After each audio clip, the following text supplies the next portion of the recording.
They were the border reavers, the hill farmers of Ayr, all returned to Ulster, the land to prepare. Could you talk a little bit about the connections between Ulster and Dixie? Yeah, sure. One thing that the people of the Dixie people and our own people have in common, they have been moulded by a lot of the same sort of pressures. And what happened here in the 17th century, a lot of people were affiliated to Presbyterian Church and such like, you know, and at the time the prevalent system of government, a church government, was prelacy as it's known. That's the pejorative term.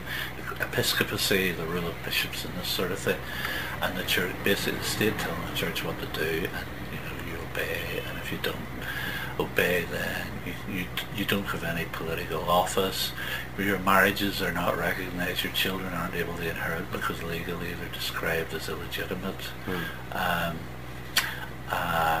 Other strictures are held against you. So a lot of people, you know, of the Presbyterian persuasion said, well, the hell with this, I've had enough of this, and sailed off to America, particularly Virginia and the South, down the Shenandoah Valley, places like that, and they settled there, and they had the same sort of thrawn. A thrawn is an Ulster word for stubborn, mulish type, and you know, the hell, we'll show you, we're taking none of this sort of thing. So those sort of links have built up. Those sort of similarities have gone, and because of that, you know, obviously, you know, we sort of recognise kindred spirits when we see it. I myself, I visited Richmond, Virginia, the capital of the old Confederacy, in 1987. I visited the Hollywood Cemetery. There I saw the graves of Jefferson Davis.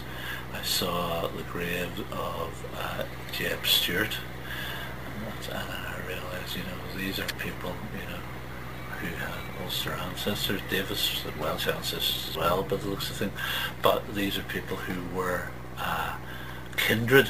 I went down, there's this massive big, I can't remember, this sort of avenue, all these massive monuments, the full length of it, you know. I thought, wow, this is impressive. Again, there were all these sort of similarities.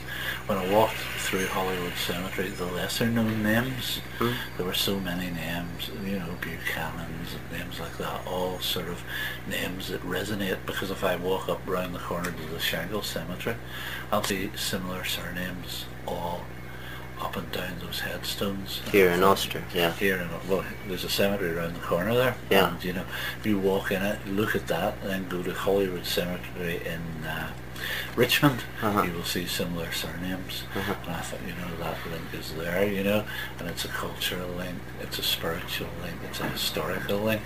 So because of those, you think, yeah, there is something there. All right. They worked, they toiled, they tilled the soil, they reaped, they ploughed, they sowed. Then off to America, they there had to go. Oh, I'm a good old rebel, now that's just what I am. And for this Yankee nation, I do not give a damn.